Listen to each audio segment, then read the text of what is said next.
తెలంగాణ రాష్ట్రంలో traffic pending చలానాలు వసూలు చేసేందుకు ప్రభుత్వం భారీ రాయితీలు ప్రకటించింది. ఈ నేపథ్యంలో పబ్లిక్ వాయిస్ ఎలా ఉంది? ఈ ట్రాఫిక్ చలానాలు పెండింగ్ చలానాలు వసూలు చేసేందుకు ప్రకటించిన ఈ నజరానా పబ్లిక్ ఎలా అనిపిస్తుంది? వాహనదారులను అడిగి తెలుసుకుందాం. అన్న చెప్పండి, రాయితీలు ప్రకటించడం ఎలా అనిపిస్తుంది? మాకైతే ఇప్పటివరకు అయితే సంతోషంగానే ఉంది. రాయితీలు ఇవ్వడం కానీ 60% ఇచ్చారు మా 4 వీలర్కు. కానీ సంతోషమే. కాకపోతే ఈ అసలు ఛానళ్ళు టోటల్గా కొట్టకుండా ఉండి మాకు ఇది వస్తుంది. ఇప్పుడు ఉచిత బస్సు మహిళలకు ఉచిత బస్సు పెట్టిండ్రు. దాని నుంచి మా దగ్గర బండ్లు నడుస్తలేవు. ఇప్పుడు వచ్చే కిరాయిలు హైదరాబాద్కు పోదామంటే ఉచిత బస్సు అని చెప్పి మొత్తం బస్సులలో వెళ్ళిపోతున్నారు. ట్యాక్సీలు కడుతున్నాము, ఇన్సూరెన్స్ ఎక్కువ ఉంది మాకు. కాబట్టి ఈ ఛానల్ మాత్రం కట్టకుండా ఉంటే అసలు మా టోటల్గా ఈ ట్రాఫిక్ ఛానల్ అనేది లేకుండా చేస్తే గవర్నమెంట్కి చాలా రుణపడి ఉంటాం మేము. గతంలో తెలంగాణ టీఆర్ఎస్ ప్రభుత్వం కూడా ఇలాంటి రాయితీలు ప్రకటించింది. ఇప్పుడు కాంగ్రెస్ ప్రభుత్వం కూడా అదే ధోరణిలో ఈ రాయితీలు ప్రకటించడం జరిగింది. అప్పటికిప్పటికి తేడా ఎట్లా అనిపిస్తుంది? ఇంకా ఇప్పటికే అది ఇంకా స్టార్ట్ కాలేదు కదా, ఇంకా కట్టలేదు మేము. అప్పటికి ఉన్న ఛానల్ అన్నీ కట్టేసినాము. ఇంకా ఇప్పుడు కొన్ని ఉన్నాయి. ఒక్కొక్క బండికి 2, 3 ఉన్నాయి. అప్పుడైతే 10 వరకు ఉండే మాకు ఛానళ్ళు. కానీ ఇప్పుడైతే మరి 2, 3 ఉన్నాయి. అవి కూడా ఇంకా ఈ ఛానళ్ళతో రాయితీ దాంట్లో కట్టేస్తాం. ఇప్పుడు రవాణా సంస్థ గురించి కూడా మీకు ఎలాంటి ఏమైనా ప్రాబ్లమ్స్ ఉన్నాయా? మస్తు ప్రాబ్లాలు ఉన్నాయి. చాలా ఫ్రీ బస్సు ఏర్పడినప్పటి నుంచి చాలా ఘోరంగా ఉంది. ఆ అడ్డ మీద బండ్లు ఎక్కడ కిరాయిలు పోవడం లేదు.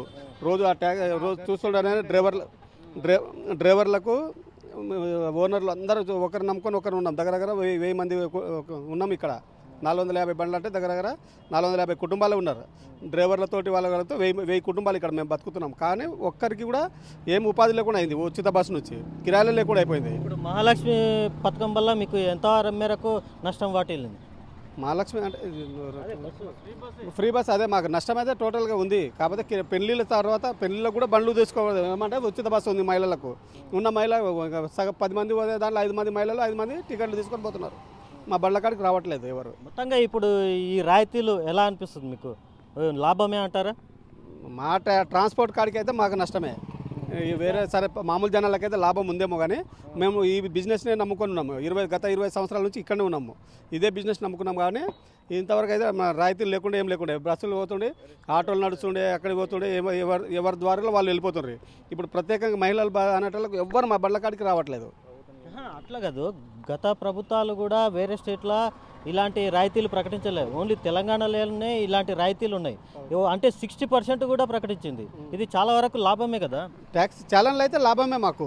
ఛానళ్ళ పరంగా అయితే కొట్టిన ఉన్న పెండింగ్ ఛానళ్ళకి అయితే ఇప్పటి వరకు అయితే మాకు లాభమే ఉంది. కానీ ముందు కూడా మొత్తం అసలు ఈ ఛానల్ లేకుండా ఉంటే చాలా సంతోషపడాం. గవర్నమెంట్కి రుణపడి ఉంటాం మేము. మొత్తానికి తెలంగాణ రాష్ట్రంలో చలాన్లని రాయితీలు ప్రకటించడంతో వాహన రహదారులు, వాహన చోదకులు కూడా హర్షం వ్యక్తం చేస్తూ ఉన్నారు. కెమెరామ్యాన్ శ్రీనుతో గోపాల్, RTV, మహబూబ్ నగర్.